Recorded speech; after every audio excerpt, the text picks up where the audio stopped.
So what's up? Today we're going to be checking out how we can make our low end really thick and punchy and really stand out above the rest.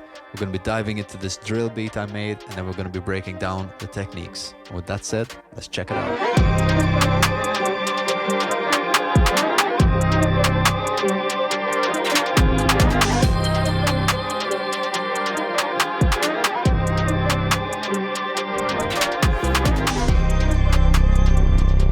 There you have it. You just heard a quick preview of the song we're going to be working on. I've just thrown this beat together. Now, obviously this is a drill beat, but you can use these techniques on different styles of genres. I just felt this is what I made in the moment. I was pulling out these techniques to really craft the low end.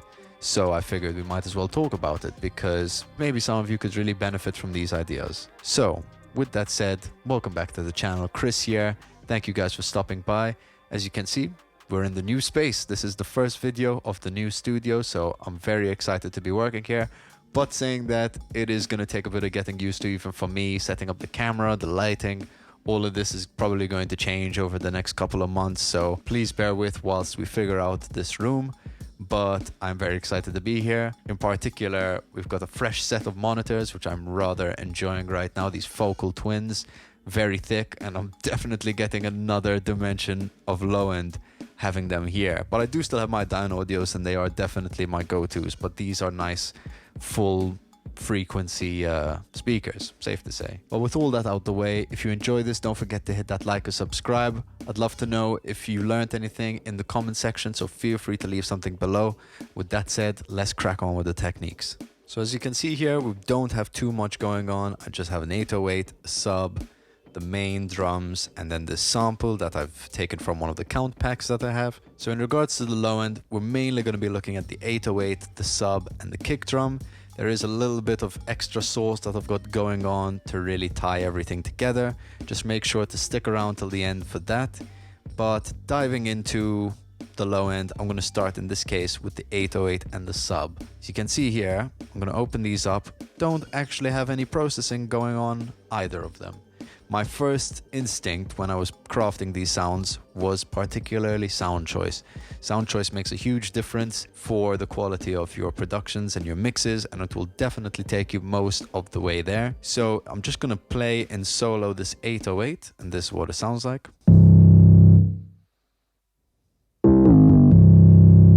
So you can hear it's bassy, but it's not subby. It's not like the lowest of the low. And that's why I have this operator here. You can see nothing crazy going on. It's got a bit of attack, a bit of release. The main thing is that this oscillator, you can see I've drawn in a few harmonics to really sweeten up that sound basically of the sub. And it's quite low. And this is basically filling up that missing low end from the 808.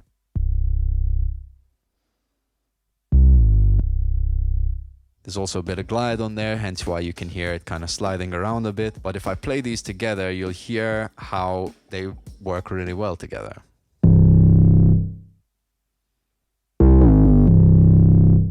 Now, the first thing I would do is create a little bit of separation between the 808 and the sub. Since the sub is taking up all of that low end space, I just want to add an EQ to this 808 and basically just remove a little bit of that extra low end that we've got down there. So I can use this and I can literally just filter off a bit of that.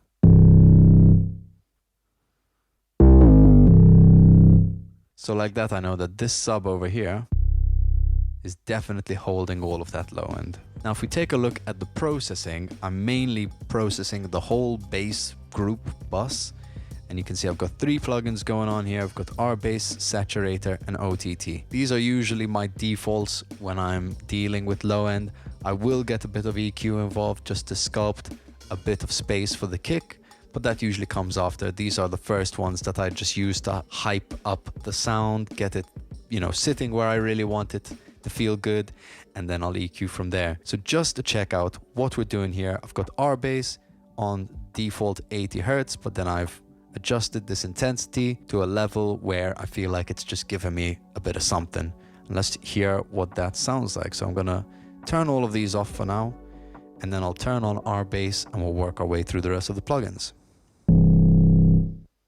You can hear not a huge gain. Our bass I find can be pretty sensitive, especially if you've got it cranked quite a lot. So I like to be not super heavy-handed with it,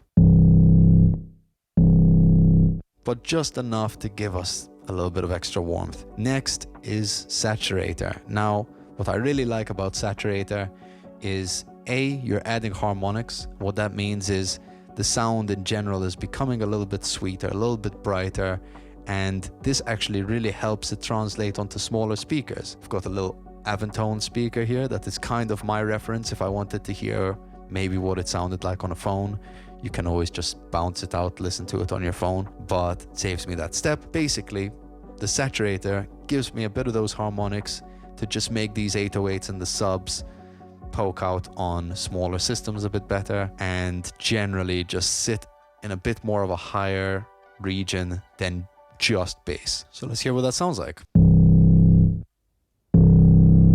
So you can hear it's really becoming a bit crunchy, a bit crackly,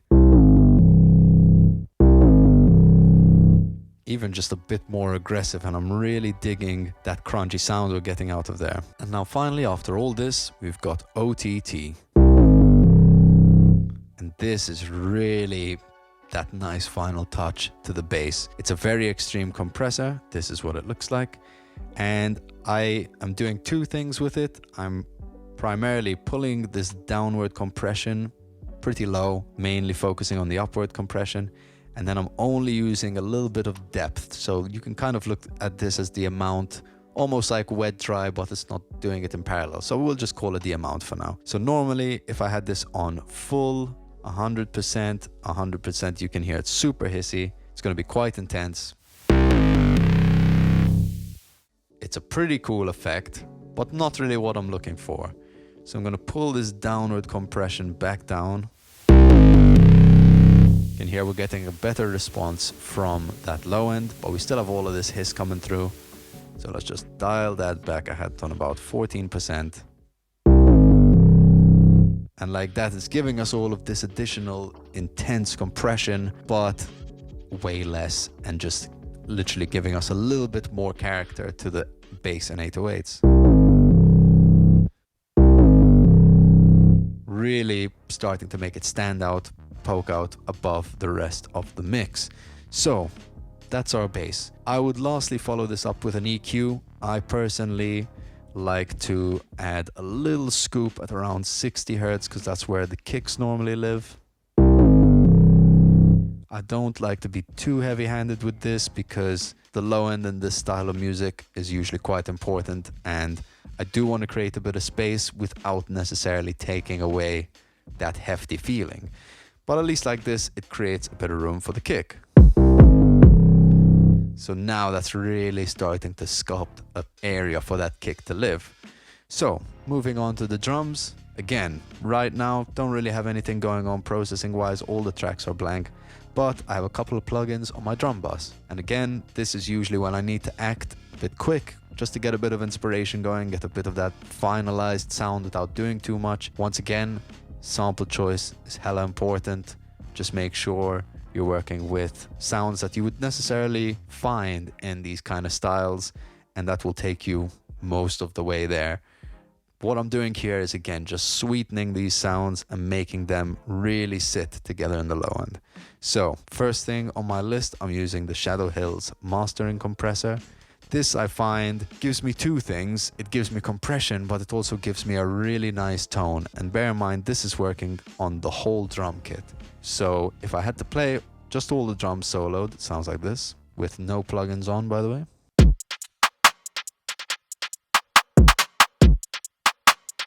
Now let's turn on the Shadow Hills.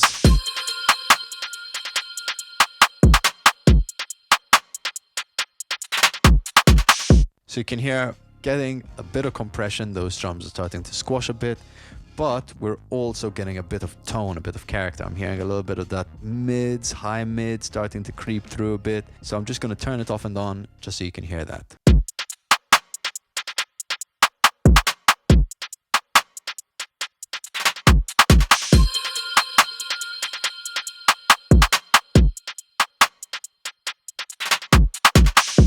So there you go. Really digging the sound of that. So next up, we've got another instance of our bass, just again giving us a little bit of extra low end information.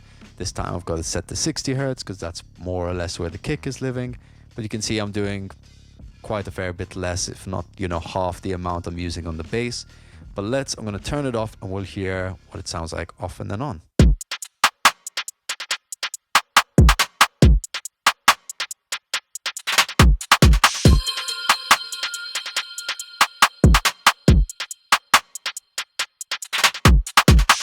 So now we're really getting a nice bit of oomph in that 60 Hertz region. The last step for me is going to be adding some clipping to the drums.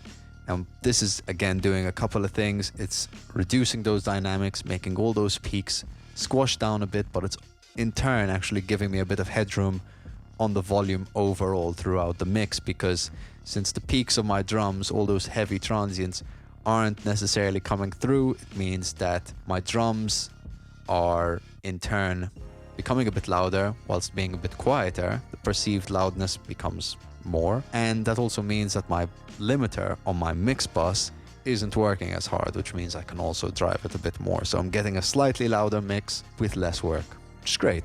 So let's hear what that sounds like with this off and then on.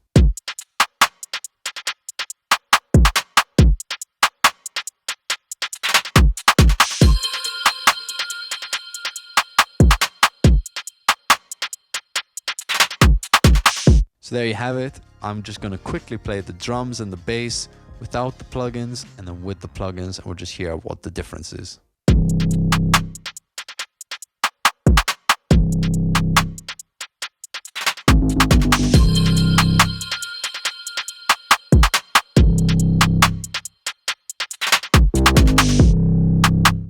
So as you can hear, we're getting a lot more punch and heft from the low end of the bass and the drums, really starting to work well together. And there's a last step in the process for my drums, bass, and I guess everything really in the song to sit together quite nicely, is what I'm doing on the mix bus. You can see I've got a couple of plugins here. The God Particle, I would say, is doing the most heavy lifting, but Black Box and the Townhouse compressor are equally doing a little bit of lifting, maybe like a 5-10% kind of thing, but every little helps. And let's dive through these. I'm not actually using Pro Q3 at the minute, but it's there. So let's start with the compressor.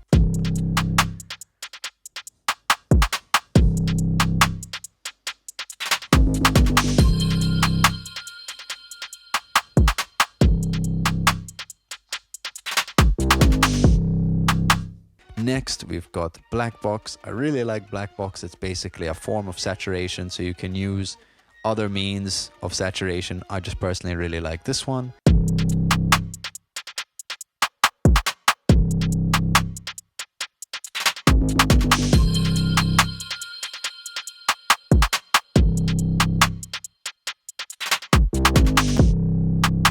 So not a massive difference, but again, with the context of the mix, it just really gives you a little bit of something to help make the mix shine. Now lastly, on the chain, we've got the God Particle, and this is doing a combination of things. It's doing some multi-band compression, some limiting, not using the EQ in this case, but also just giving us, you know, a nice bit of loudness, squashing our mix a bit and kind of polishing it basically. So I'm going to unsolo everything, so I've also got that sample in there. I'll leave it off and then we'll turn it on and we'll hear what it's adding.